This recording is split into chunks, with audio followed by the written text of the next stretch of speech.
أشهد أن لا إله إلا الله وحده لا شريك له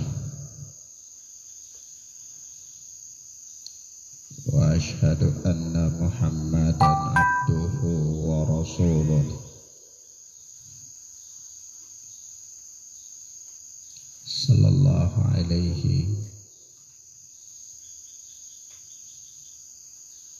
وعلى آله وأصحابه ومن تبعهم بإحسان إلى يوم الدين. أما بعد،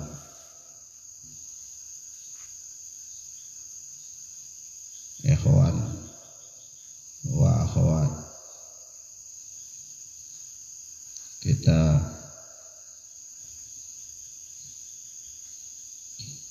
lanjutkan pelajaran kita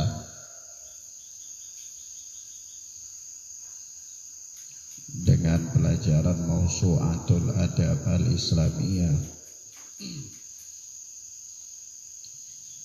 ensiklopedia adab Islam. Kita masih berada pada adab-adab ketika menuntut ilmu. Maka kita masuk pada adab berikutnya, yaitu mengamalkan ilmu. Mengamalkan ilmu.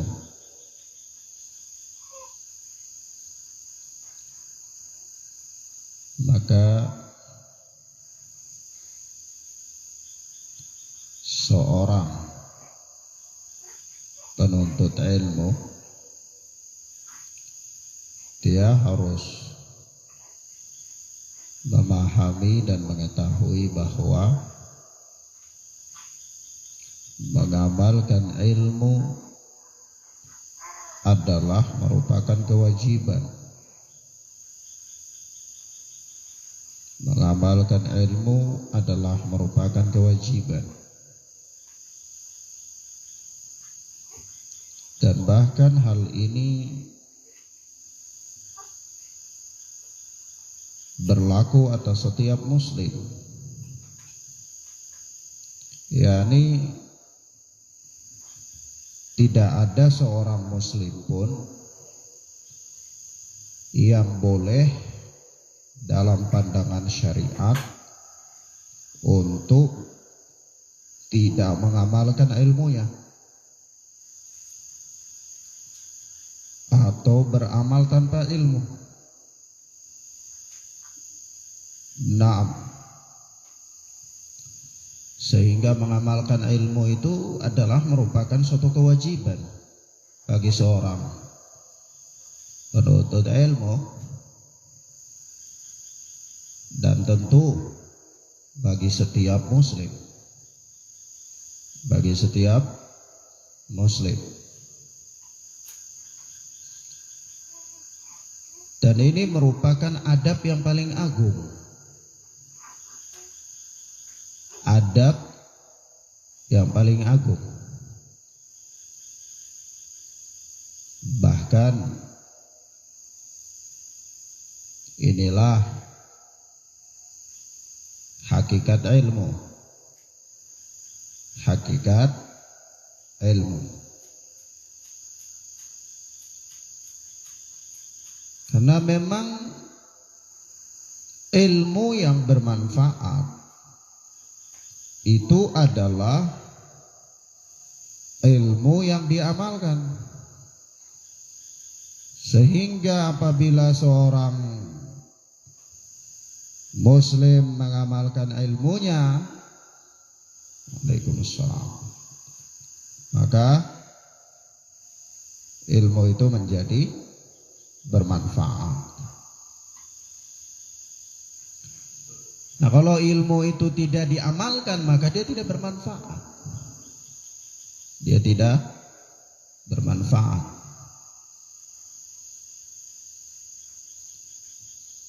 dikatakan bahwa ilmu yang menuntun pemiliknya ke surga, ilmu yang menuntun pemiliknya ke jannah, itu adalah ilmu yang diamalkan. Kita maksudkan di sini adalah ilmu agama, ilmu Al-Quran dan Sunnah dengan pemahaman yang benar. Nah, disebutkan dalam hadis yang dikeluarkan oleh Al-Imam At-Tirmidzi dan Al-Imam Ad-Darimi rahimahullah, dari sahabat Abu Hurairah radhiyallahu anhu, dan juga diriwayatkan dari Ibnu Mas'ud dan Mu'adz bin Jabal radhiyallahu anhuma, yakni Rasulullah sallallahu alaihi wasallam bersabda, la tazulu qadama 'abdin yaumal qiyamah hatta yus'ala an arba'in. Tidak akan bergeser kaki seorang hamba pada hari kiamat sampai dia ditanya tentang 4 perkara. Dia ditanya tentang 4 perkara. Nah, di antara perkara itu salah satunya an ilmihi mata amila fihi. Ya, ditanya tentang ilmunya,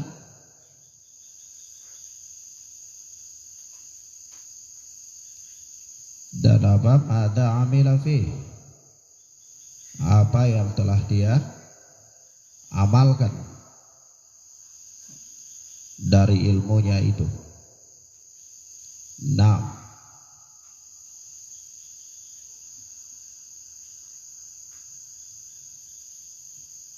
jadi ilmu itu bukan hanya sebatas perbendaharaan. Ilmu itu bukan hanya puncaknya pada titel, bukan. Tetapi puncak dari ilmu itu adalah beramal. Karena seorang walaupun berilmu, namun dia tidak mengamal, jika dia tidak mengamalkan ilmunya, maka sia-sialah ilmunya. Sebatas tertulis pada lembaran-lembaran kertas atau dihafal pada hafalan, hanya sebatas itu. Tapi bukan ilmu yang demikian itu yang mengantarkan seseorang kepada jannah, yang mendekatkan seseorang kepada keridhaan Allah. Bukan itu. Karena ilmu yang mengantarkan seseorang ke jannah, ilmu yang mendekatkan seseorang kepada keridhaan Allah adalah ilmu yang diamalkan. Ilmu yang diamalkan. Nah, bahkan orang yang tidak mengamalkan ilmunya mendapatkan kemurkaan Allah. Waliyatubillah.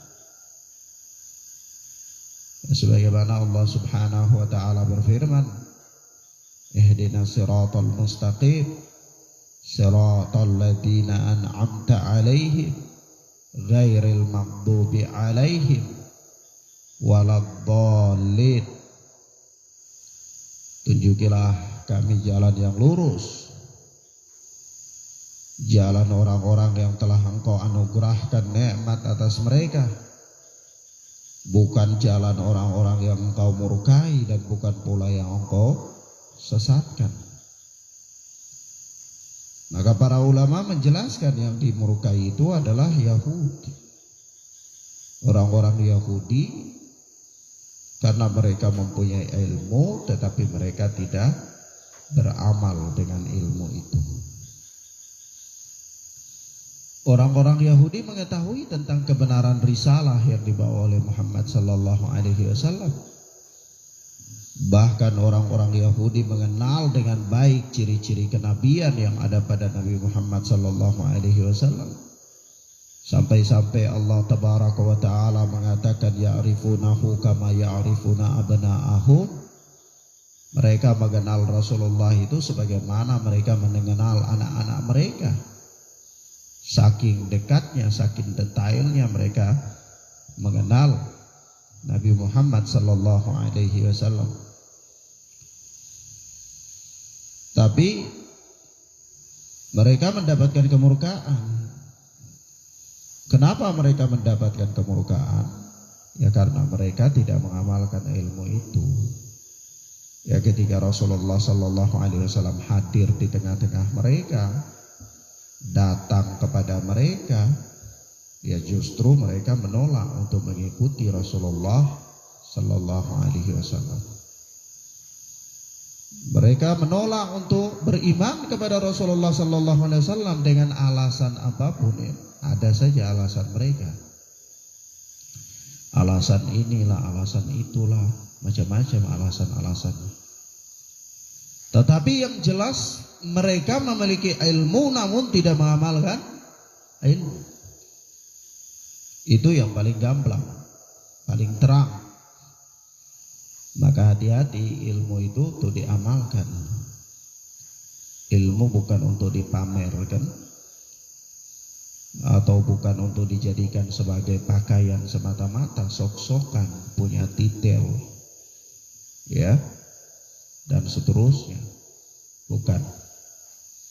Tapi ilmu untuk diamalkan. Dan itulah hakikat ilmu yang sebenarnya. Maka tujuan dari seseorang belajar itu kan disebutkan oleh para a'immah, di antaranya Al-Allamah Ibnu Utsaimin rahimahullah, bahwa tujuan dari seseorang belajar itu yang pertama kan raf'ul jahli an nafsih,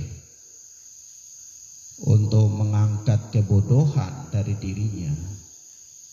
Ya, ini dia belajar itu supaya dia tidak boleh bodoh, supaya dia paham, dia mengerti, dia tahu, dia memiliki perbendaharaan pengetahuan. Lalu ya setelah itu kan otomatis ya, setelah dia mengangkat kebodohan dari dirinya itu ya dia belajar, dia mengamalkan, beramal dengan ilmu. Maka yang kedua, raf'ul jahli an ghairi, dia mengangkat kebodohan dari orang lain. Ya, dia mendakwakan ilmu yang dia miliki. Nah, ini tentunya amal ya, jatuhnya ke amal. Kalau dia sudah berilmu, dia sudah tidak jahil lagi, ya, maka dia berkewajiban untuk mengangkat kebodohan dari diri orang lain, ya, berdakwah, menyampaikan kebenaran, ya, amal, mengaplikasikan ilmu itu dalam kehidupan dia, dan tidak terbatas pada dirinya pribadi saja, tetapi kemudian menyebarkannya kepada khalayak ramai, kepada umum, ya, mayoritas manusia yang mampu dia jangkau, dan seterusnya.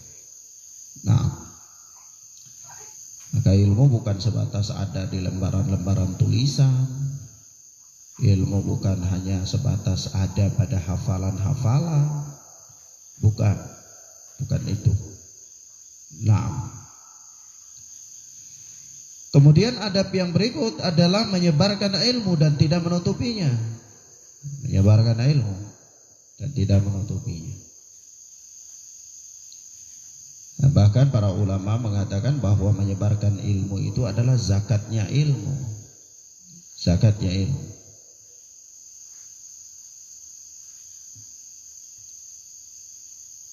Dan itu merupakan hak Allah atas orang alim dan penuntut ilmu, yaitu agar dia mengajarkan manusia sebagaimana Allah mengajarkannya. Dia menyebarkan ilmu syar'i di tengah-tengah masyarakat, tengah-tengah manusia. Nah, kan seseorang yang memiliki pengetahuan agama itu kan bagian dari pengajaran Allah kepada dia. Coba saja kalau Allah tidak ajarkan kita, ya Allah tidak mau buat kita paham, ya. Allah halangi hidayah itu dari kita misalnya, ya betapa tidak tahu apa-apanya kita, ya. Tidak mengertinya kita, dan seterusnya. Tetapi Allah Tabaraka wa Ta'ala memberikan kita pemahaman, mengajarkan kita apa-apa yang kita tidak tahu, ya. Maka begitu kita tahu, ya berikutnya kita mengajarkan orang, mendakwahkan, mengamalkan dan mendakwakan. Nah, bahkan mendakwakan ilmu itu mempunyai keutamaan yang banyak sekali. Ya, sebagaimana datang dalam hadis-hadis Rasulullah Sallallahu Alaihi Wasallam.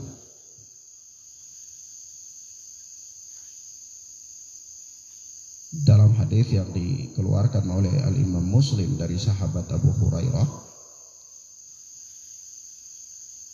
Rasulullah Sallallahu Alaihi Wasallam mengatakan, "Man da'a ila hudan, kana lahu minal ajri mithlu ujuri man tabi'ahu. La yanqusu dzalika min ujurihim syai'a." Barang siapa yang mengajak kepada petunjuk, maka lahu minal ajri mithlu ujuri man tabi'ahu, maka baginya pahala seperti pahala orang yang mengikutinya. La yanqusu dzalika min ujurihim syai'a, tanpa mengurangi pahala mereka sedikit pun, ya. Barang siapa yang mengajak kepada petunjuk, maka bagi dia pahala seperti pahala orang-orang yang mengikutinya. 1 orang, 2 orang, 3 orang, ya, dan seterusnya.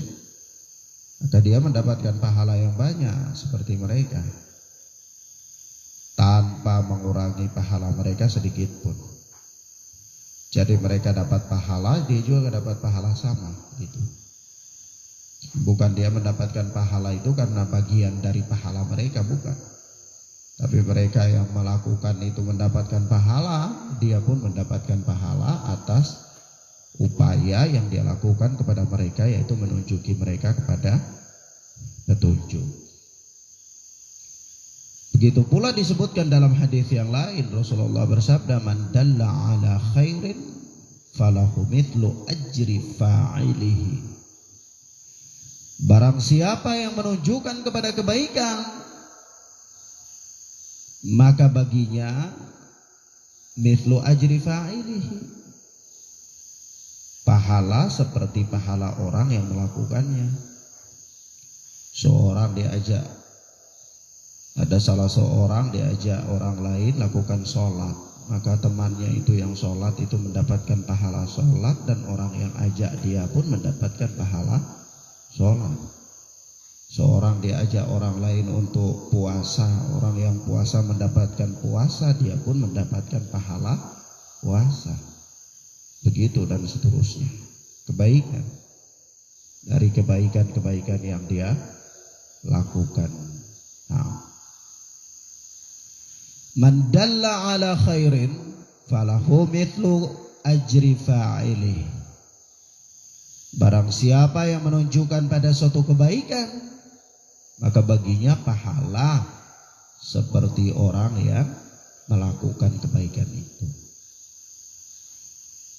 Disebutkan juga dalam riwayat Bukhari dan Muslim rahimana rahimahumullah, dari sahabat Sahal bin Sa'ad, yaitu Rasulullah bersabda, fa wallahi la ayyahdiyallahu bika rajulan wahidan khairun laka min ayyakuna laka humrun na'am.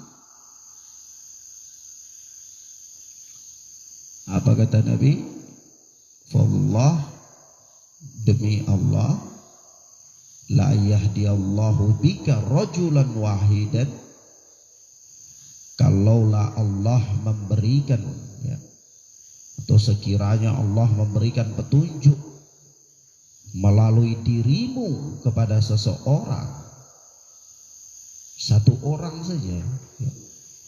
Kalau Allah memberi petunjuk kepada satu orang melalui dirimu, ya, engkau adalah perantaranya, itu apa? Khairun laka min ayyakuna laka humrun na'am. Hal itu lebih baik daripada engkau memiliki unta-unta merah, ya, yakni unta termahal di zaman Nabi ketika itu.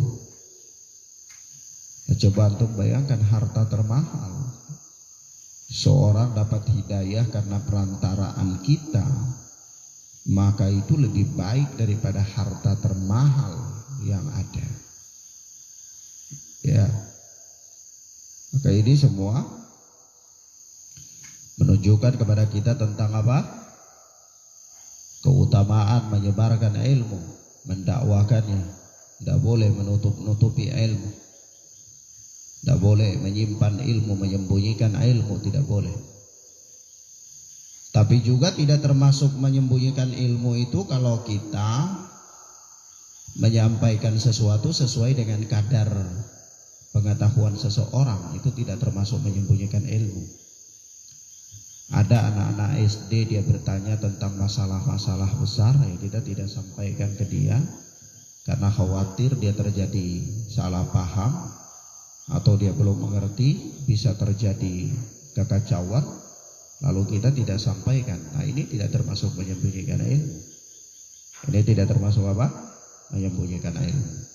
Atau ada sesuatu persoalan yang barangkali belum saatnya diketahui oleh para penuntut ilmu karena mereka masih dalam tahap belajar ilmu-ilmu yang besar barangkali, lalu kita menangguhkan untuk menjelaskannya, maka ini juga tidak termasuk menutup ilmu, menyembunyikan ilmu, tidak termasuk, ya. Nah, baik. Demikian, ikhwana fiddin azani Allah wa iyyakum. Jadi ada dalam adab-adab menuntut ilmu, ketika menuntut ilmu ini juga ada 8 adab, ada 8 adab. Ya, jadi kalau kita lihat dari adab sebelum menuntut ilmu dan adab ketika menuntut ilmu, maka jumlahnya ada 16 adab. 8 tambah 8 itu ada 16. Demikian, ya, selesai daripada pelajaran adab-adab menuntut ilmu. Kita masuk pada adab berikutnya, yaitu adabul isyrah az-zawjiyah, adab bergaul suami istri atau pergaulan suami istri. Adab pergaulan suami istri. Dan telah dimaklumi secara bersama bahwa perkawinan itu merupakan fitrah para nabi, ya, fitrah para nabi alaihi wassalatu wassalam, serta sunnah dan petunjuk mereka. Nah, karena memang tidak ada itu dalam syariat itu tabattul, hidup membujang seperti para pendeta, itu tidak ada, ya. Para rahib, para biarawati, ya, tidak ada. Yang ada itu apa? Ya, pernikahan, karena pernikahan itu merupakan fitrah para nabi serta merupakan sunnah dan petunjuk para nabi. Dan pernikahan juga merupakan wasilah, sarana yang dibolehkan untuk melestarikan keberadaan manusia. Yakni dengan kata lain ya melestarikan populasi manusia, keturunan ini di muka bumi. Kalau sekiranya tidak ada perkawinan kan tidak ada regenerasi, maka bumi ini akan kosong dari manusia, makhluk yang namanya manusia. Nah, supaya habitat manusia ini tidak habis, ada perkawinan. Itu wasilah. Maka dari itu wasilah untuk melestarikan keberadaan manusia, populasi manusia di muka bumi ini itu adalah perkawinan atau pernikahan. Nah,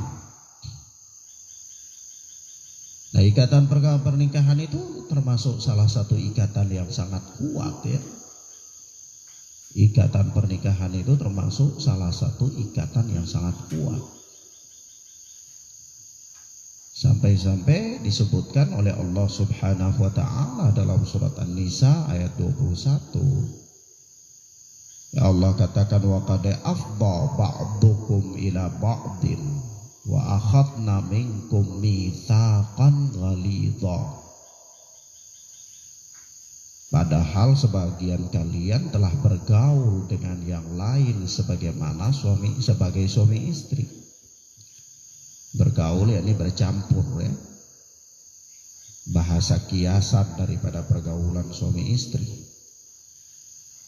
Wa qad afdha ba'dukum ila ba'din wa akhadna minkum mitsaqan ghalidha.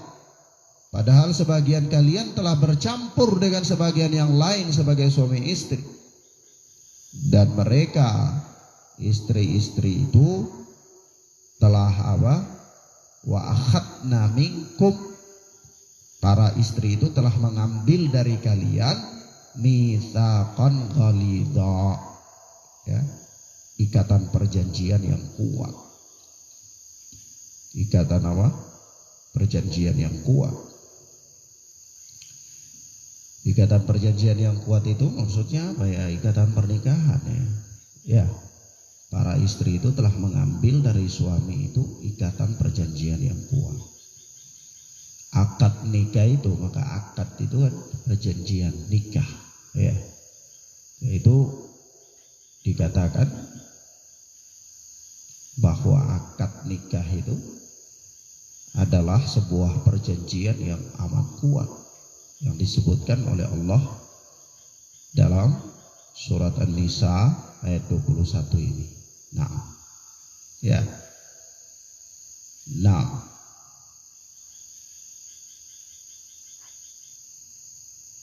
dan karena rumah tangga itu adalah ikatan perjanjian yang kuat, rumah tangga atau pernikahan itu adalah fitrah para nabi dan sunnah mereka. Kemudian ikatan pernikahan itu juga adalah wasilah untuk melestarikan populasi manusia ya. Maka tentu agar ikatan perjanjian, ikatan pernikahan ini bisa berjalan dengan tegak dalam kehidupan berumah tangga, ya tentu dia punya adab-adab ya. Dia punya aturan-aturan, rambu-rambu, norma-norma yang harus seseorang berjalan di atas rel tersebut supaya rumah tangganya itu langgeng ya. Maka para ulama mengatakan pergaulan antara suami istri dengan baik ya, itu menjadi pilar tegaknya kehidupan rumah tangga. Kalau orang itu bergaul dalam suami istrinya bergaulnya tidak baik ya, bagaimana pilarnya kuat? Tiang rumah tangga itu gak akan kokoh ya. Istrinya jalan ke kanan, suaminya jalan ke kiri, tidak akan pernah tegak. Maka dari itu pernikahan itu harus punya visi misi. Visi misi. Tujuannya apa? Ya, itu harus jelas pernikahan. Supaya dia memilih orang menjadi teman hidupnya, teman bergaulnya dalam rumah tangga itu orang yang satu visi dan satu misi ya. Ya kalau kita beda visi misi, ya itu berat juga itu pernikahan. Tidak akan nyambung. Pergaulan tidak akan baik. Maka tiang akan rapuh. Tiang rumah tangga itu akan rapuh. Nah kalau tiang rumah tangga itu rapuh, mudah roboh. Nah kalau roboh sebuah rumah tangga, maka itulah yang dikatakan dengan perceraian. Ya. Maka ini persoalan yang harus diperhatikan oleh setiap anak Adam. Nah, terkhususnya kaum muslimin dalam persoalan pernikahan ini. Maka ada adab-adab ya, ada norma-norma ya, untuk tegaknya pilar kehidupan rumah tangga itu. Ada norma, ada aturan, ada adab. Sebab itu juga dalam pernikahan itu harus sekufu. Sekufu itu supaya bisa membantu tegaknya rumah tangga. Tidak boleh ada kesenjangan yang jauh. Kalau ada kesenjangan yang terlalu jauh itu juga akan menyebabkan terjadinya keretakan rumah tangga. Kesenjangan yang dimaksudkan di sini bukan dari sisi perbedaan usia, bukan ya. Ya memang perbedaan usia itu terkadang juga sangat menentukan kedewasaan seseorang ya, bagaimana menyikapi persoalan dan seterusnya. Tapi bukan itu yang kita maksudkan ya. Yang kita maksudkan itu adalah sekufu ini ya dalam persoalan ya persoalan agama, persoalan ya kehidupan dia, keseharian, muamalah ya, dan seterusnya. Karena kalau tidak sekufu itu juga bisa jadi salah satu alasan retaknya rumah tangga. Misalnya seorang istri dari kalangan bangsawan punya harta kekayaan yang melimpah, sementara dia hidup dengan dimanja dan dengan kondisi demikian, lalu suaminya adalah seorang petani. Ya ini juga bisa jadi suaminya nanti direndahkan karena tidak sekufu. Ya, tidak apa? Sekufu. Tidak sebanding. Ya. Gaya hidup mereka, pola hidup mereka dan seterusnya. Maka ini juga harus jadi bahan pertimbangan. Nah, begitu pula seperti orang ya, seorang penuntut ilmu sejati ya, dengan orang awam misalnya menikah tidak sebanding. Ya, pikiran yang ada dalam penuntut ilmu itu lain, pikiran yang ada di orang awam ini juga lain ya, tidak sebanding. Nah, kalau misalnya istrinya itu awam, dianya yang penuntut ilmu, waduh itu kerepotan. Atau istrinya penuntut ilmu, dianya ya pas-pasan saja, ini juga bahaya, tidak sebanding. Ya, salah satu dari keduanya itu tidak bisa mengimbangi. Sang istri tidak bisa mengimbangi suaminya, sang suami tidak bisa mengimbangi istrinya, maka di situ sekufu itu juga penting. Ya, sekufu itu juga penting dalam membangun mahaligai rumah tangga supaya pilar-pilarnya itu tegak, tiang-tiangnya bisa berdiri dengan kokoh. Nah, jadi bukan semata-mata karena apa? Karena cinta. Kalau karena cinta itu lama-lama memudar. Cinta itu akan memudar seiring dengan berjalannya waktu dan termakannya usia. Ya kalau orang bergebu-gebu ya, bergebu-gebu namanya juga orang masih remaja, ya masih panas darahnya.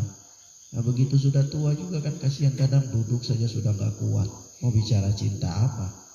Ya, nah, tetapi satu hal yang bisa mengikat mereka itu adalah itu tadi, karena mereka sekufu, karena mereka sevisi misi dan mereka itu berjalan di atas norma-norma agama, itu yang membuat mereka tetap bisa bertahan.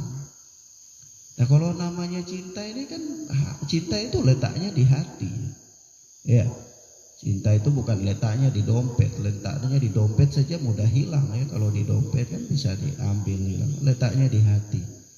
Nah kalau letaknya di hati, sementara hati manusia itu mengkali, ya, terbolak-balik. Hati itu suka bolak-balik. Hari ini bisa jadi lain, besok bisa jadi lain. Itulah hati manusia ya. Maka kalau ada orang dia hatinya tidak terbolak-balik, waduh itu berat. Tidak pernah ada kayaknya dalam sejarah anak manusia.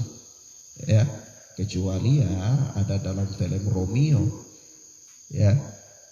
Nah, maka apa ya kawan? Tapi kok kenapa bisa lestari? Kok kenapa bisa berjalan lurus? Kenapa kok bisa aman? Kenapa bisa damai? Bisa tumbuh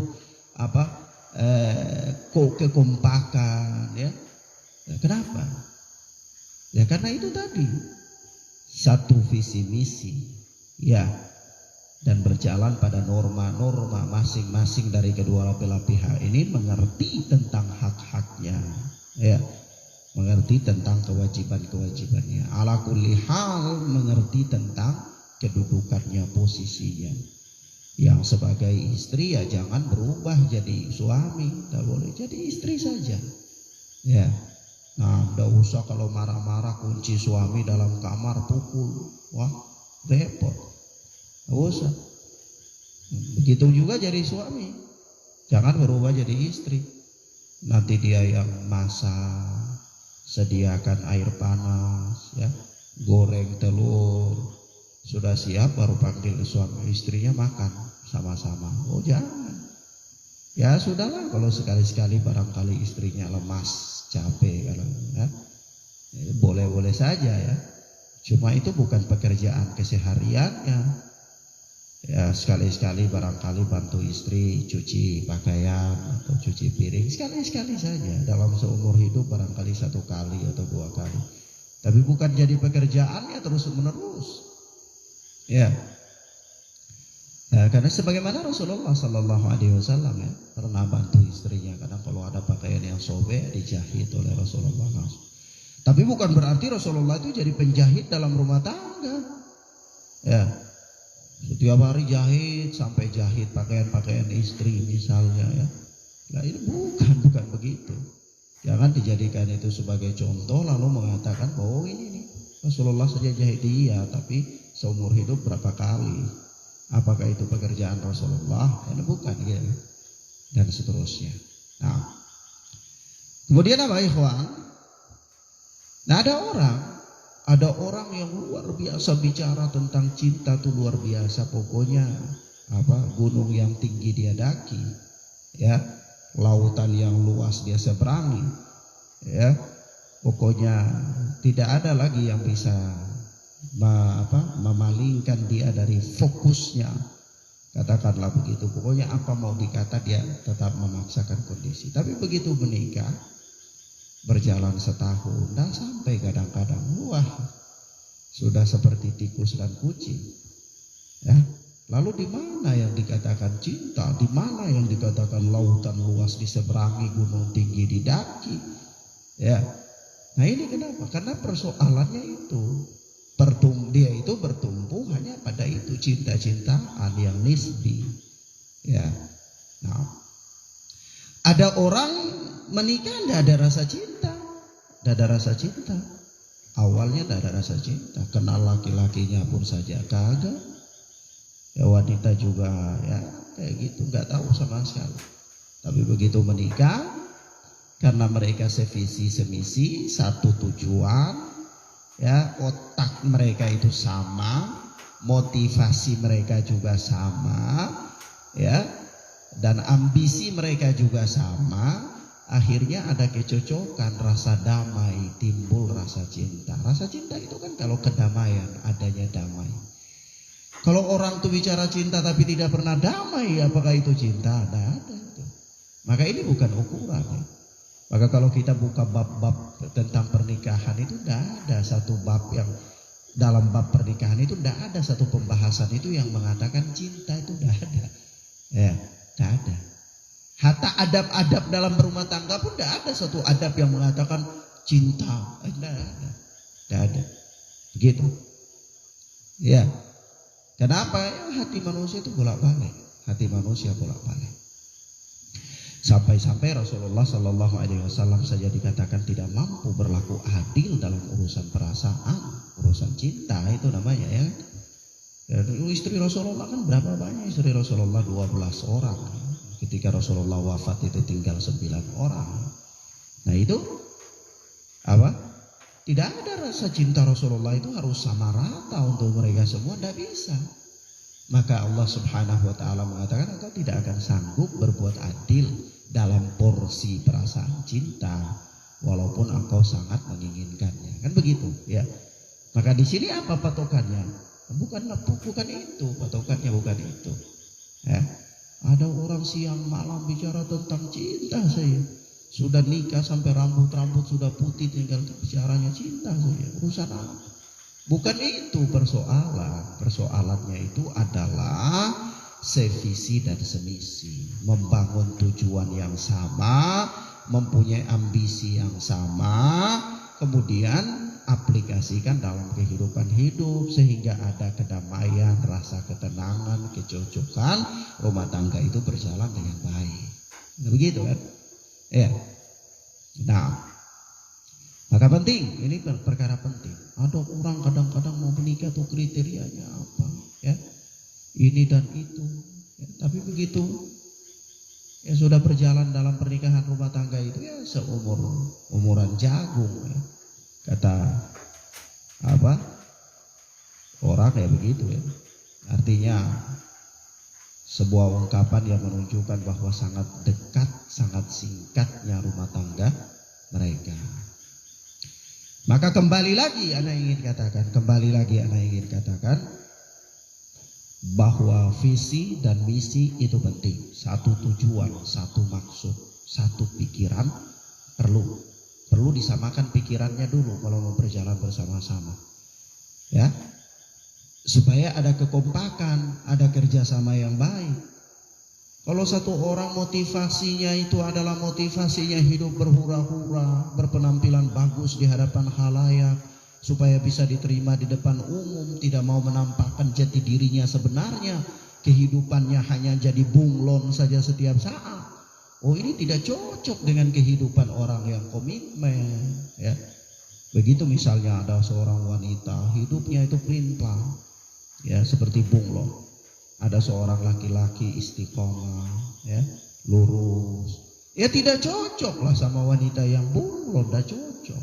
Itu namanya tidak sekufu. Ya, juga namanya tidak sekufu, tidak sebanding. Dan visi misinya tentu berbeda, isi kepalanya juga tentu berbeda. Di situ tidak ada peranan cinta di situ. Ya. Maka dari itu apa? Begitu pula kalau ada seorang wanita yang soleha, ya, hafal Quran walaupun belum banyak, hafal hadis, ya, punya semangat yang tinggi, ya, pikirannya terfokus kepada islah, memperbaiki agama, ya.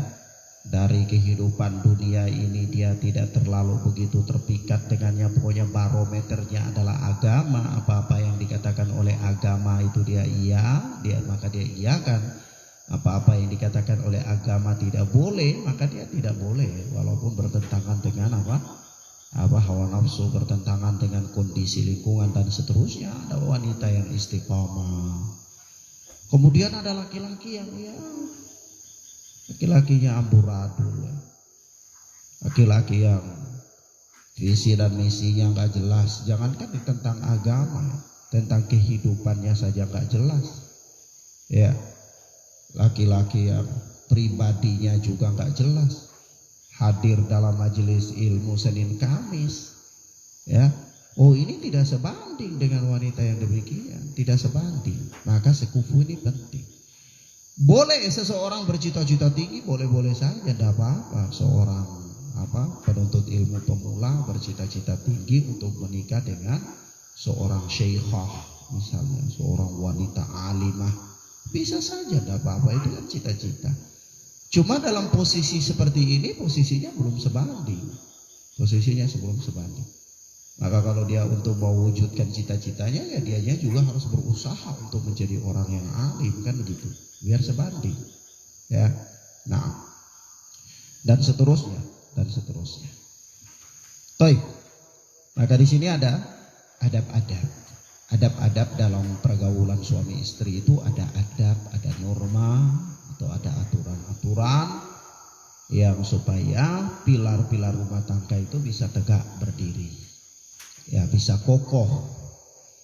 Ibarat bangunan itu ya instruksinya harus konstruksinya harus kuat, harus gagah.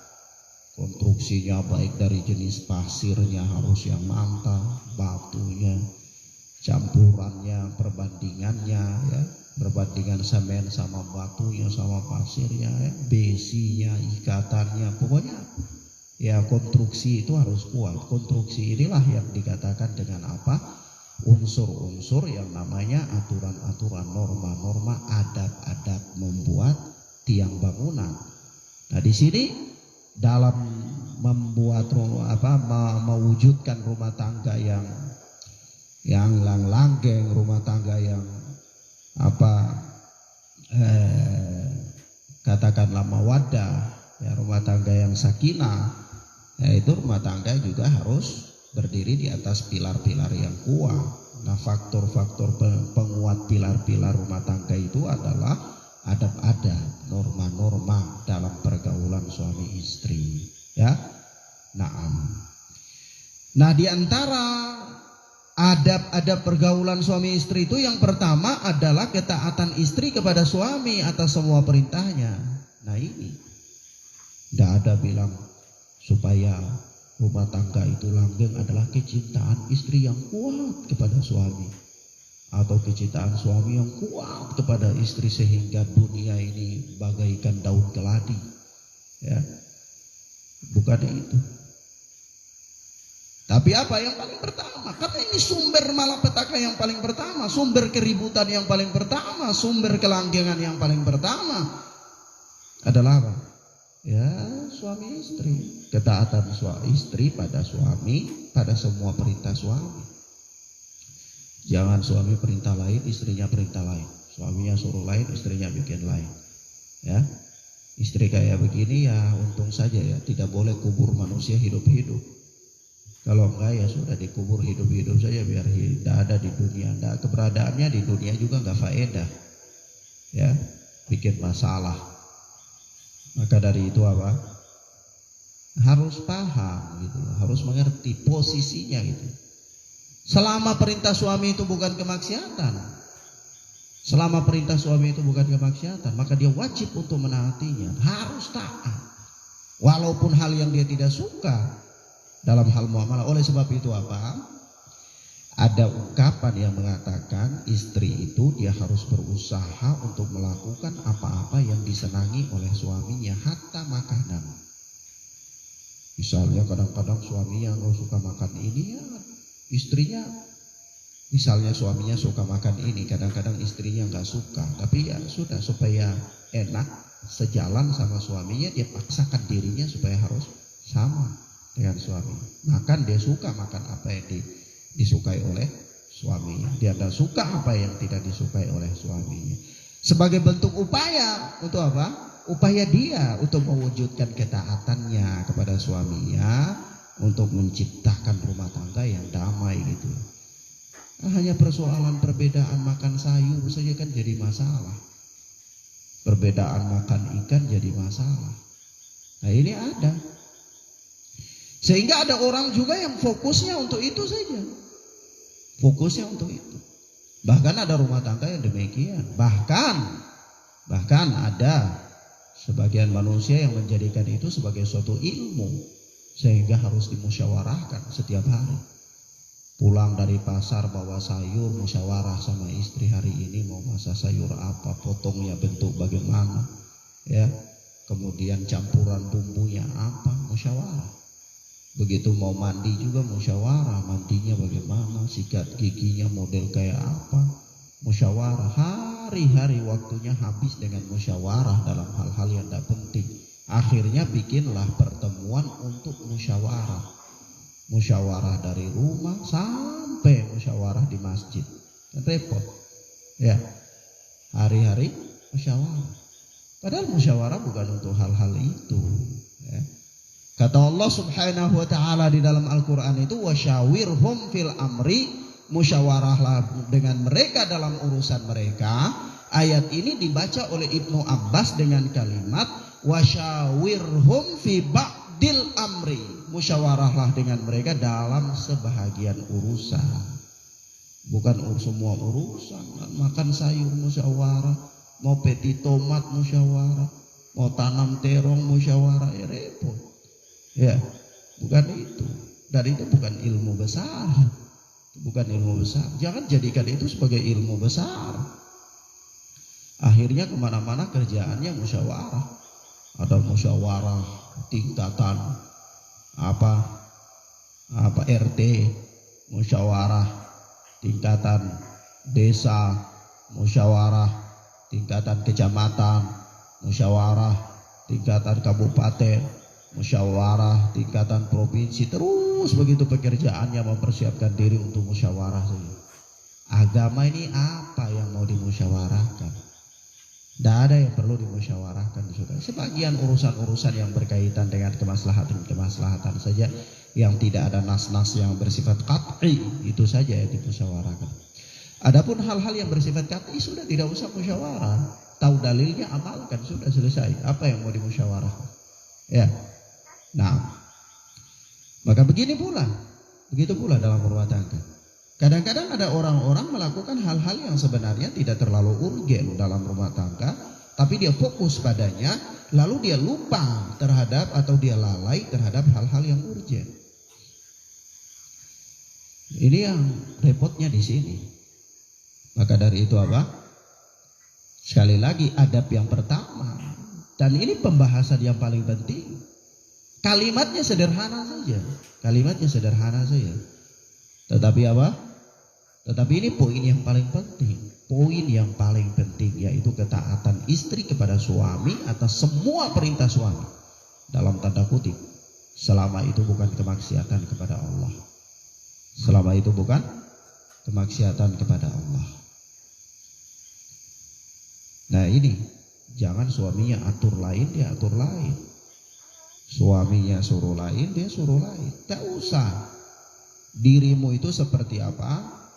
Seperti hewan yang diikat lehernya, dicucu hidungnya, lalu sudah dibawa kemana oleh suami, itu sudah, tidak usah banyak pikir, ya. Kecuali suamimu itu memerintahkan engkau untuk hal yang maksiat, nah itu tidak boleh, karena tidak ada kewajiban menaati dalam hal yang apa? Maksiat. Selama bukan hal yang maksiat, kalau engkau mendurhakai suamimu, itu dikatakan durhaka. Itu dikatakan durhaka, uququ zauj, durhaka kepada suami, menyelisihi perintah suami yang bukan maksiat, itu dikatakan sebagai suatu bentuk kedurhakaan kepada suami. Itu kemaksiatan. Kemaksiatan tanpa sadar kalau itu adalah sebuah kemaksiatan. Nah, maka selayaknya seorang istri itu taat kepada suaminya. Taat kepada suaminya dalam semua perintah suami. Dalam semua perintah suami. Kecuali apabila perintah itu berisi perintah yang maksiat. Bahkan apa ya kawan? Bahkan Allah Subhanahu wa taala menjadikan ketaatan kepada suami itu sebagai suatu jalan untuk mendapatkan surga bagi istri. Satu jalan untuk mendapatkan surga. Nah, disebutkan ya dalam hadis kan ada 4 perkara bagi seorang suami yang seorang istri apabila dia melakukannya maka dia masuk surga ya. Itu kan dikatakan ya, apabila dia salat khamsaha wa shamat syahraha, apabila dia salat 5 waktu, dia puasa pada bulan Ramadan. Ya, wa hafizat farjaha, lalu dia memelihara kehormatannya, wa ta'at zaujah ba'laha, dan dia taat suaminya, qila laha udkhulil jannah min ayyi abwabin syi'at, maka dikatakan kepadanya masuklah surga dari pintu mana yang kau mau. Ya, coba bayangkan, kan enak banget ya, sederhana banget, ya, simpel saja persoalannya, tidak usah banyak macam-macam. Sholat 5 waktu, puasa bulan Ramadan, pelihara kehormatan, taat suami. Maka ketaatan kepada suami dijadikan ya dalam pandangan syariat sebagai suatu jalan untuk mendapatkan surga. Bahkan Rasulullah sallallahu alaihi wasallam mengatakan, "Lau jaza ahadun ayyasjuda li ahadin la amartul mar'ata an tasjuda li zawjiha." Kalau saja seseorang boleh sujud kepada orang lain, niscaya akan aku perintahkan seorang istri untuk sujud kepada suaminya. Coba, bagaimana besarnya ketaatan itu? Coba, bagaimana besarnya ketaatan seorang istri yang harus diberikan kepada suaminya. Nah, tapi kadang-kadang ada wanita kan lain lagi. Ada orang pakaiannya, jadi kadang-kadang jangan tertipu, ada orang sudah pakaiannya bagus, syar'i, cadar, tapi otaknya nol. Ya, otaknya nol. Disuruh dikasih pelajaran agama nggak faedah. Apalagi setiap hari dengar pelajaran agama pun tetap babal saja. Ini persoalan. Maka dari situ ini apa? Harus ingat dalam kehidupannya bahwa ketaatannya kepada suami itu berada di atas ketaatan siapapun kecuali ketaatan kepada Allah. Maka dia harus lakukan ini. Harus lakukan ini. Maka dari itu pilih suami juga nggak boleh sembarangan. Kenapa? Karena di situ ada kewajiban menaati suami. Ya, seorang wanita muslimah juga nggak boleh sembarangan pilih suami. Suami yang aneh-aneh kan jadi aneh sendiri dia. Ya, nanti dia juga ikut aneh. Maka di situ apa? Pilih teman hidup, pilih pasangan itu punya kriteria-kriteria. Anda boleh asal aja, nggak boleh. Sudah kebelit mau nikah, jadi siapa aja itu ambil nikah gitu, nggak boleh. Jangan. Nah, ini persoalan penting. Kenapa? Karena ada ketaatan. Nah, kalau suaminya nggak paham, ya, maka akan banyak masalah. Begitu juga istri. Ya, tapi kalau istri ya, kan dari sisi ketaatan kan suami tidak ada kewajiban ketaatan kepada istri ya. Nah, kalau suami taat kepada istri itu malah aib jadinya. Ya, kecuali dalam hal-hal tertentu yang memang ya dipandang ya hal itu baik dan tidak ada halangan, tidak ada kesalahan suami melakukannya, ya itu bukan dalam bentuk ketaatan, ya tidak ada masalah. Tapi kalau seorang istri dia melakukan sesuatu perintah yang dilakukan disampaikan oleh suaminya, dia lakukan itu sebagai suatu bentuk ketaatan dia kepada suami, maka itu pahala. Tapi kalau dia mengingkarinya karena dia mau keinginannya saja, susune dengan keinginannya saja, ya, dia abaikan perintah suaminya, apa yang disuruh oleh suaminya. Nah, ini uququz zauj, kedurhakaan kepada suami. Tentu itu kemaksiatan. Terhitung sebagai suatu bentuk apa? Kemaksiatan. Dan nas-nas dalam hal ini banyak sekali nas-nas yang berbicara tentang ketaatan istri kepada suami. Dan bahkan kalau dalam adab-adab pernikahan, adab-adab membangun mahligai rumah tangga itu, perkara ini adab pertama. Perkara ketaatan istri kepada suami ini adab pertama. Ya, artinya perkara pertama yang harus seorang istri mensetkan dalam otaknya supaya dia hidup berjalan dengan kondisi seperti itu. Jangan dia paksakan kehendaknya untuk suaminya. Jangan. Tapi dia harus dengar apa kata suami, apa arahan suami.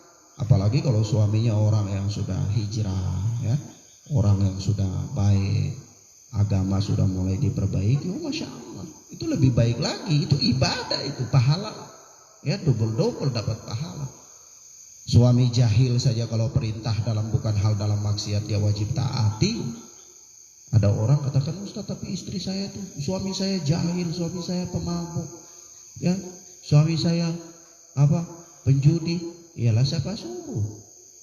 Memang dulu waktu engkau menikah sama dia itu engkau baru bangun tidur, ya baru bangun tidur kemudian kaget gitu, nikah gitu, sehingga engkau nggak tahu dia itu siapa. Siapa suruh? Itu resikomu. Sekarang jangan ngeluh ini itu, ya jangan ngeluh gini gitu, nggak usah. Ya kan engkau sudah tahu sebelum dulu menikah sama dia, gitu kan. Nah persoalannya apakah wajib untuk menaati perintahnya? Wajib, tetap wajib. Kemaksiatan suami itu tidak menggugurkan kewajiban seorang istri untuk taat kepadanya. Ingat baik-baik. Jangan sampai suami seorang istri ini kan ngeyel. Wanita ini suka ngeyel. Ngeyelnya lebih besar daripada ketaatannya. Jadi jangan sampai suami saya saja, ya dia perintahkan saya sholat tapi dia tidak sholat. Wah ini bukan masalah, ini wajib. Apalagi kalau perintah untuk melakukan kewajiban-kewajiban syariat, itu lebih wajib lagi untuk ditaati. Jangan karena suami itu adalah suami yang jahil, pelaku maksiat misalnya, kemudian tidak taat. Oh tidak, wajib taat selama perintah yang dilakukan oleh suami itu bukan perintah yang maksiat. Maka dari itu pilihlah suami itu yang jangan ahli maksiat, gitu loh. Ya. Nah. Kemudian apa? Berikutnya. Sama dengan apa? Sama dengan pemimpin kan? Nah, kalau penguasa misalnya dia bermaksiat, kemudian perintah penguasa itu apakah kita wajib taati atau tidak? Ya wajib ditaati selama perintah penguasa itu bukan perintah yang maksiat kan? Adapun dosa yang dilakukan oleh penguasa itu tanggung jawab dia dengan Allah. Nah begitu pula seorang suami. Kalau dosa yang dilakukan oleh seorang suami, yaitu dosa dia menjadi tanggungan dia dengan Allah. Tetapi kalau dia memerintahkan seorang istri dan perintahnya itu bukan kemaksiatan, maka istri wajib untuk melakukannya. Tidak melakukannya terhitung sebagai suatu bentuk kemaksiatan. Nah bahkan suami yang menyakiti hati, istri yang menyakiti hati suami saja dilaknat oleh malaikat. Ya, apalagi istri yang menyakiti suami saja dia didoakan keburukan, dicela oleh para bidadari surga. Ya, ada istri menyakiti suami, oh dicela sama bidadari surga. Hei, wanita tidak berakal. Jangan sakiti si fulan itu. Si fulan itu di sisimu tuh kan sebentar aja. Ntar nanti dia sudah datang untuk kita. Begitu. Coba. Tapi kan begitu. Wanita tuh kan akalnya pendek, agamanya kurang. Ya. Nah. Kemudian yang berikut apa? Adab yang berikut. Masuk dalam ketaatan kepada suami ini termasuk adab-adab dalam bergaul dengan mereka ya. Maksudnya adab seorang istri dalam bergaul dengan suaminya. Ya, dari sisi berbicara dengan suaminya, dengan berbicara dengan sopan. Ya sebagaimana seorang rakyat jelata berbicara dengan penguasa. Coba antum datang di depan presiden kita Jokowi lalu teriak-teriak, Mas, ya. Kenapa gini-gini? Ya, bisa nggak? Antum digampar sama pas pampers, ya, gitu. Sama.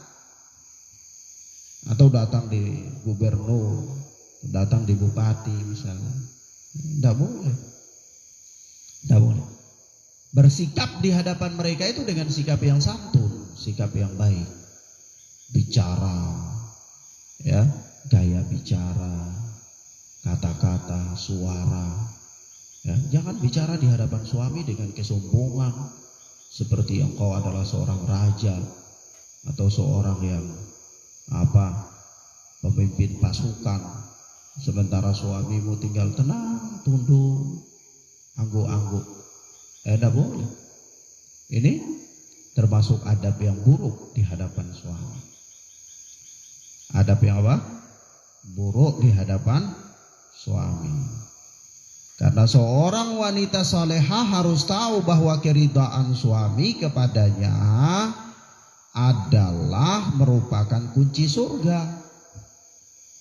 Keridhaan suami kepada istrinya itu merupakan kunci surga. Jadi kalau suami istri itu tahu bahwa kunci surga itu adalah keridhaan suami, mestinya dia berusaha semaksimal mungkin untuk mendapatkan keridhaan suami, ya, dalam segala kondisi, dalam segala keadaan. Nah kan orang yang sangat bodoh kalau dia tahu ada kunci surga lalu diabaikan, ya. Kunci berangkas uang saja orang berebutan. Coba untuk datang di bank sana lalu kepala bank ini kunci berangkas ada uang di dalam. Kira-kira orang saling bunuh untuk ambil, ya? Saling bunuh, ya. Nah ini maka teramat bodoh orang yang tahu ada kunci surga lalu diabaikan, ya. Nah, memang hawa nafsu mendominan, hawa nafsu itu mendominan. Maka jadilah dia seperti itu. Nah, bahkan apa di antara wanita-wanita para salaf, ya, dari istri-istri dari kalangan tabi'in itu, masya Allah, ya. Sampai-sampai ada di antara mereka itu apa? Berbicara dengan suami-suami mereka itu laksana para budak yang berbicara dengan tuannya. Artinya saking sopannya, ya, merendahkan suara dan seterusnya. Nah, tapi ya begitulah. Kalau jahil, ada wanita ngamuk ikut suaminya dengan pisau, ya, aduh repot, ya, repot. Ada wanita ngamuk, wah macam-macam sudah. Maka dari itu apa? Perlu ilmu. Nah, kemudian selanjutnya adab yang berikut, janganlah seorang istri mengizinkan orang lain masuk ke dalam rumah suaminya kecuali atas izinnya. Kalau ada orang yang datang ke rumah, seorang istri tidak boleh mengizinkan siapapun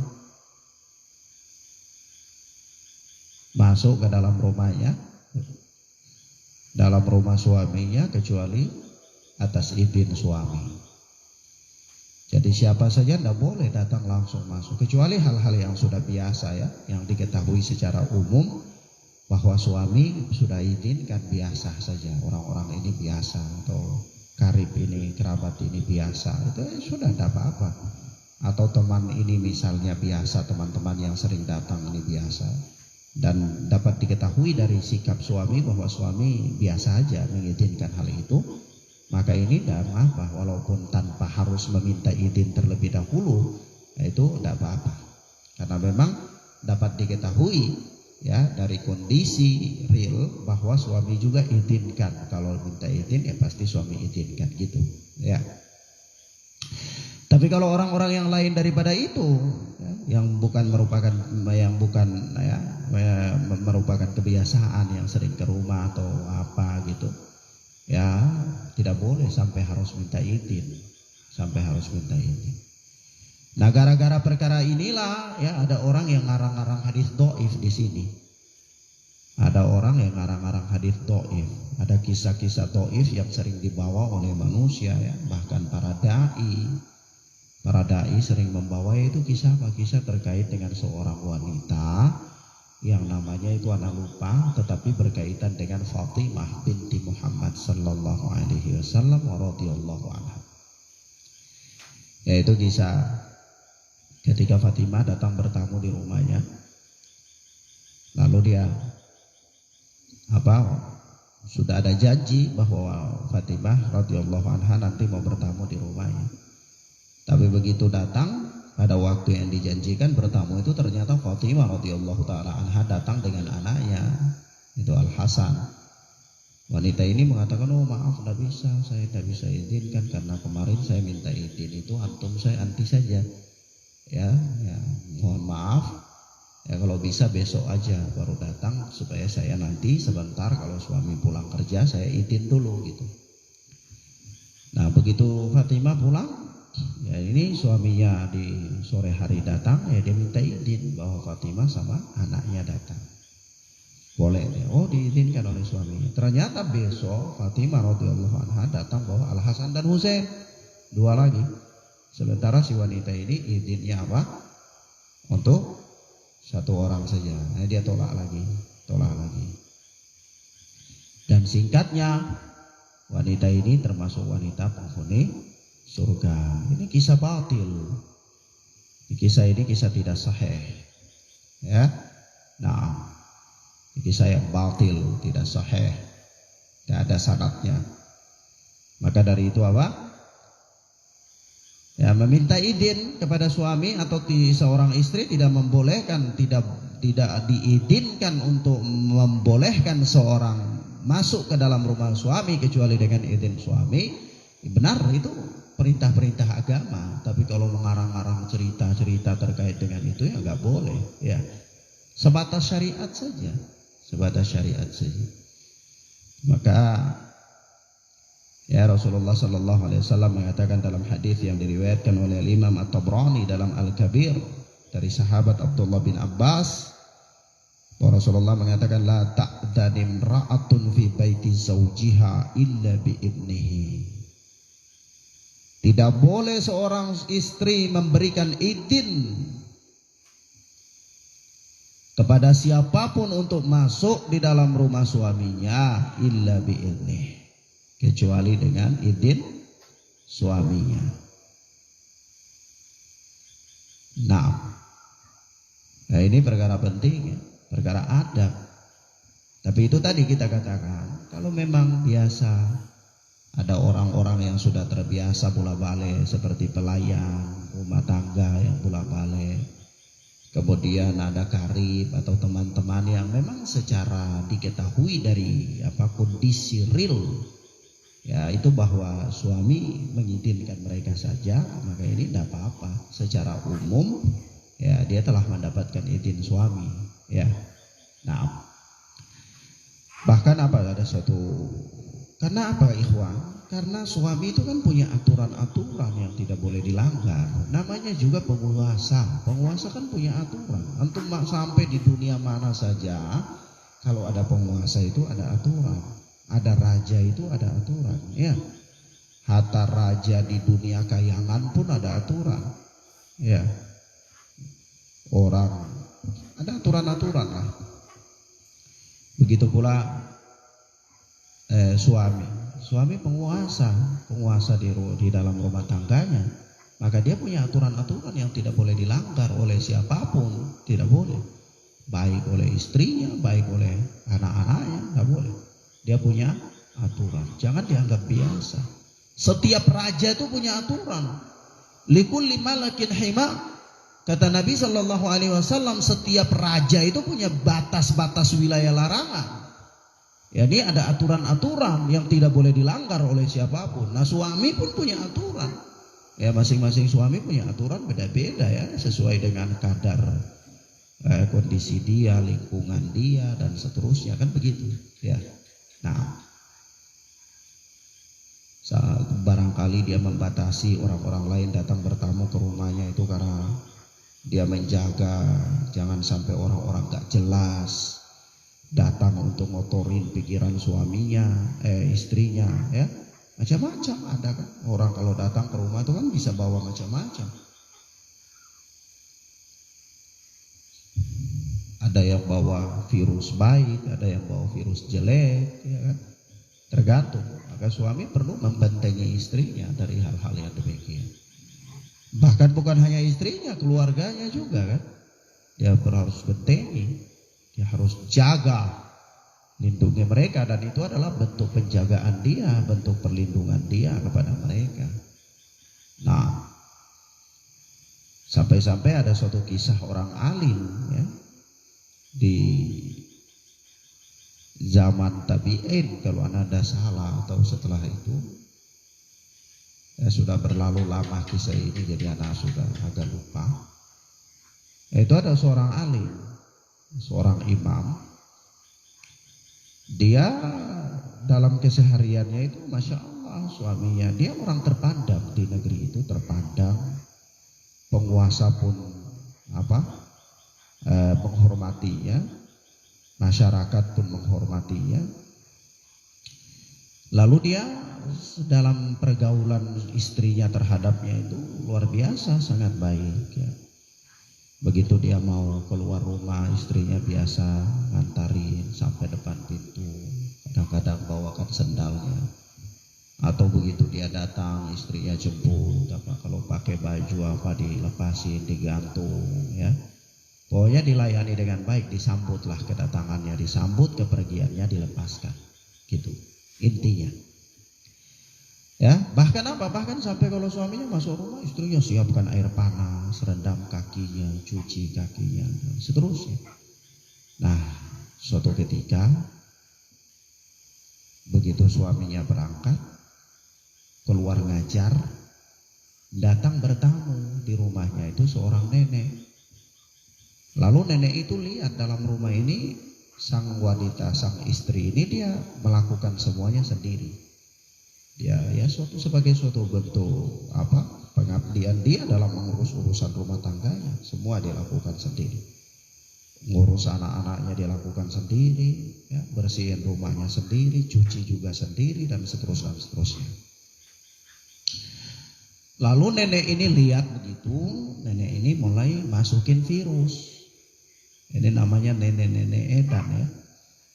Nah, maka nenek ini apa katanya?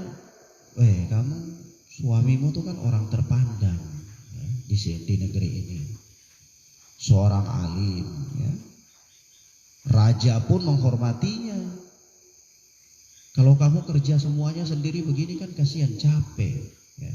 Kamu capek nih, kasihan. Coba aja mintalah kepada suamimu supaya dia minta kepada raja, kalau bisa raja berikan dia satu orang budak pelayan supaya bisa bantu kamu layani. Hitung-hitung juga kan ada unsur positifnya. Ya, memang semua subhat itu harus ada alasan positif ya. Kalau tidak ada alasan positif kan nanti orang nggak terima ya. Maka kalau diajukanlah alasan positifnya, ada manfaatnya ya kan. Kalau dia bantu kamu kerja pekerjaan rumah, itu pekerjaan rumahmu jadi ringan, engkau lebih khusyuk beribadah kepada Allah. Engkau juga bisa giat beribadah. Yang tadinya ibadahmu kurang karena pekerjaanmu sudah dibantu oleh si fulana, maka engkau bisa lebih giat lagi dari itu. Kan ini positif, gitu kan? Sang istri ini pikir benar juga ya. Saya kadang sholatnya ya sholat kadang buru-buru karena mau kerja ini kerja itu. Coba aja kalau ada orang bantu ya saya bisa lebih khusyuk lagi, benar ya, dan seterusnya. Alhasil nenek ini pulang ya, bahkan orang yang bawa virus itu bukan hanya anak-anak muda ya, nenek-nenek juga bisa bawa virus ya, nenek-nenek bisa bawa virus. Maka apa, nenek ini pulang, kebetulan mereka tetangga. Tidak lama kemudian di waktu pulangnya sang suami, sang imam ini, maka begitu imam salam, ya istrinya balas, tapi istrinya ya berlaku tidak sebagaimana biasanya. Ya kan, dia wanita ini kan banyak strategi, banyak ilmu. Jadi dia maksud dia itu mau melakukan strategi ngambek. Supaya suami bilang, ini ada apa sayang ya, jangan gitu, wah nggak bisa saya capek sekali. Oh sudah, nanti kita pikirkan cara supaya jangan capek. Ya itulah kalau bisa kasih saya budak. Oh iya enggak apa-apa, asal jangan ngambek kayak gini sayang, kan gitu biasanya. Itu wanita ilmunya ya. Tapi memang orang berilmu ini kan paham ya. Kadang-kadang baru mau berlaga kita sudah paham, oh ini maksudnya ini, tidak usah lah, kita udah paham. Nah sang imam ini paham. Begitu sang istri berlaku tidak seperti biasanya, menjawab salam, kemudian tidak seperti biasa menyambut dan lain-lain, sang suami udah mulai pikir ini ada sesuatu nih. Biar aja, cuek aja. Laki-laki ini kan kadang-kadang pura-pura tidak tahu, tapi itu diamati. Ya, kadang seorang wanita juga lengah di sini, pikir suaminya nggak amati, tapi sebenarnya itu dia amati. Dia punya cara tersendiri untuk mengamati. Maka apa? Jadi jangan pernah merasa lolos, jangan merasa bisa melakukan aksi-aksi yang tidak diketahui oleh suami. Suami paham, tahu. Ya, segala macam aksimu itu tahu, apalagi suaminya orang paham, ya. Maka suaminya biarin aja, pura-pura nggak ada apa-apa, pura-pura biasa-biasa saja. Suaminya tunggu sampai waktu yang tepat, kapan kira-kira sang istri ini akan menyampaikan unek-uneknya, gitu. Diam aja dia.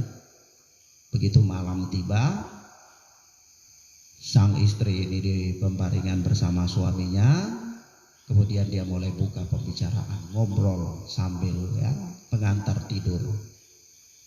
Ngobrol-ngobrol, dia katakan, ya gimana kalau saya pekerjaan dalam rumah ini banyak sekali, ya. Ustadz, ini saya lakukan semuanya, cuci sendiri, ya, piring, pakaian.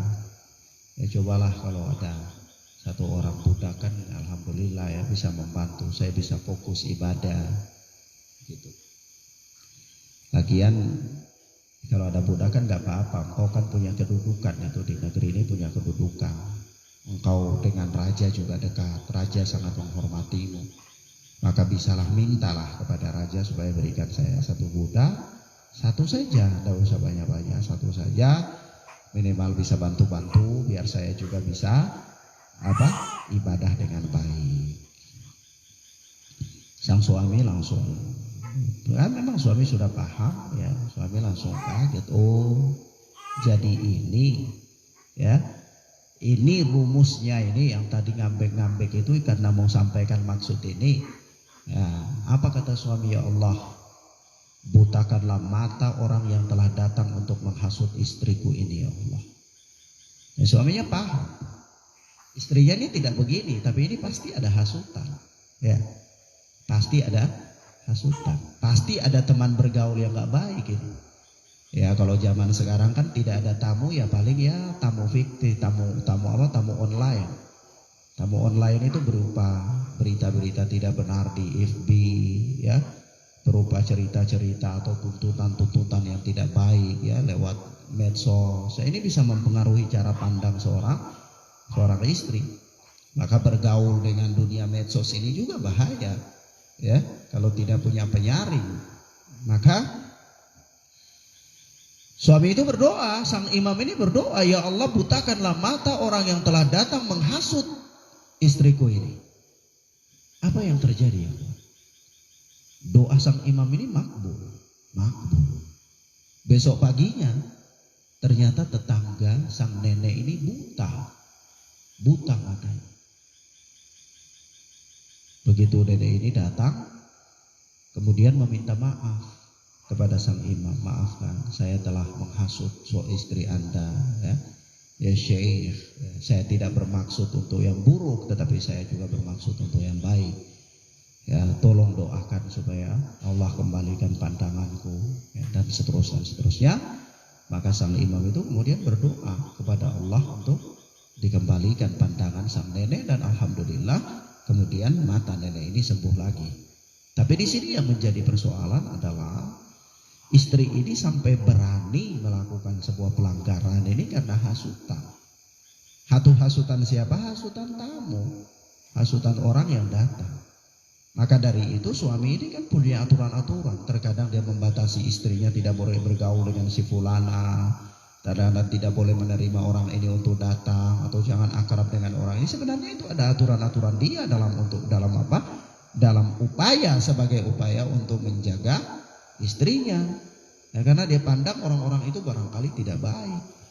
Ada wanita sering gibah datang ke rumah kan paling pekerjaannya cuma gibah ya. Ada wanita datang ke rumah sambil merokok ya, menunjukkan kepada istri hal-hal yang tidak baik, menunjukkan kepada anak juga hal-hal yang tidak baik. Oh kok ibu saya senang ya sama orang kayak gini. Oh berarti ini tidak apa-apa ya. Anak-anak kemudian bisa jadi ikut juga ya. Ini persoalan. Maka dari situ apa?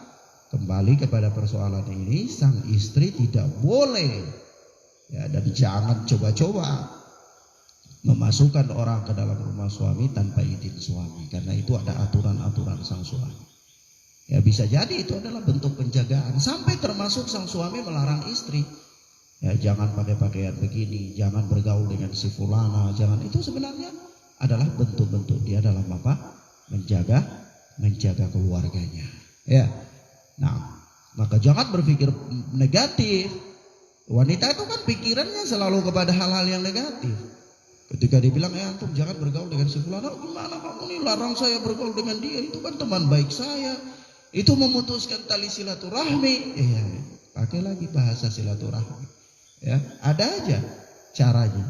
Enggak boleh, itu kan enggak benar. Dan seterusnya. Enggak boleh terima telepon dari si fulan. Oh, enggak mana, enggak enak. Kami itu teman sekolah. Dulu gini ya. Ini enggak bisa, enggak ada. Tidak ada penawaran. Ya, apa-apa yang dikatakan oleh suami wajib untuk ditaati oleh istri selama itu bukan kemaksiatan. Jangan ditawar-tawar. Jangan ditawar-tawar. Termasuk sampai memasukkan orang ke dalam rumah. Nah, itu adalah bentuk-bentuk penjagaan suami kepada istri, ya. Nah, dan ini apa? Ingat baik-baik. Ini masuk di dalam adab-adab pergaulan suami istri. Adab-adab apa? Pergaulan suami istri. Salah satu darinya dilanggar, pilar rumah tangga itu akan rapuh. Akan apa? Rapuh. Mudah roboh apabila pilar-pilar itu dilanggar. Nah, demikian ikhwana fiddin azani Allah wa iyyakum, beberapa hal yang bisa kita sampaikan pada kesempatan mubarakah ini kita cukupkan sampai di sini insyaallah taala. Nanti kita lanjutkan pada pertemuan berikutnya biidznillah. Hadanallahu wa iyyakum wa barakallahu fikum. Subhanakallahumma bihamdika asyhadu an la ilaha illa anta astaghfiruka wa atubu ilaik. Wassalamualaikum warahmatullahi wabarakatuh.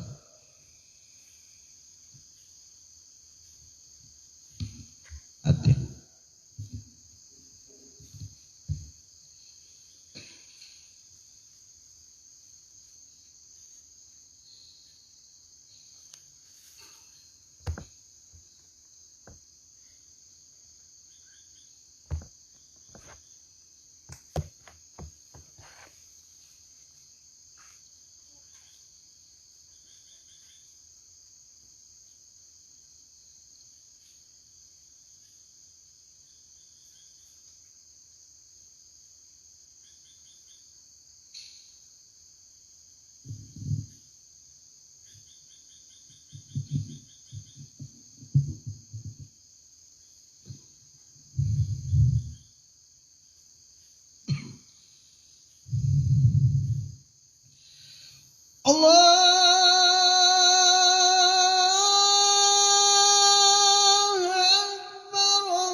أشهد أن لا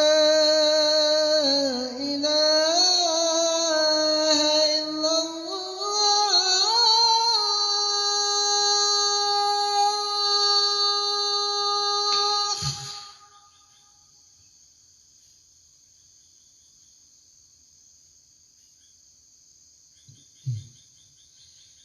أشهد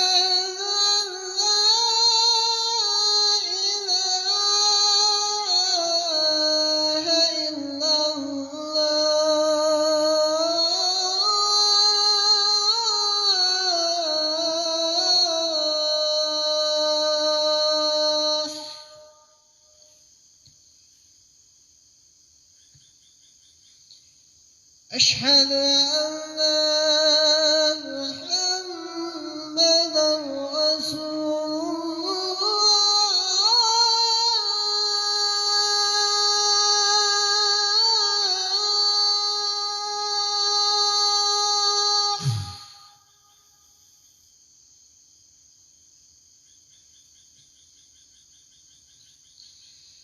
أشهد أن محمدا رسول الله